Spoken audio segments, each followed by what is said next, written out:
ఇప్పటివరకున్న ప్రధానాంశాలు ఒకసారి చూద్దాం. సమాఖ్య కూటమి దిశగా వైకాపా అడుగులు.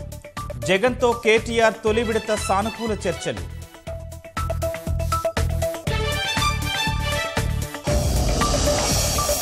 ఏపీకి వెళ్లి జగన్తో చర్చించనున్న కేసీఆర్.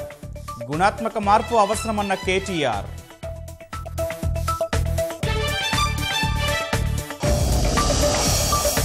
ప్రొటెం స్పీకర్గా ముంతాజ్ అహ్మద్ ఖాన్. రాజ్భవన్లో ప్రమాణం.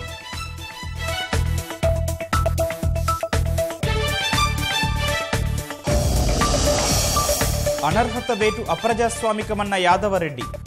న్యాయ నిపుణులను సంప్రదిస్తానని వెల్లడి.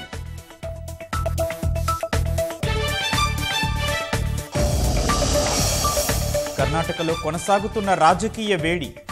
ప్రభుత్వానికి ఢోకా లేదని కుమారస్వామి ధీమా.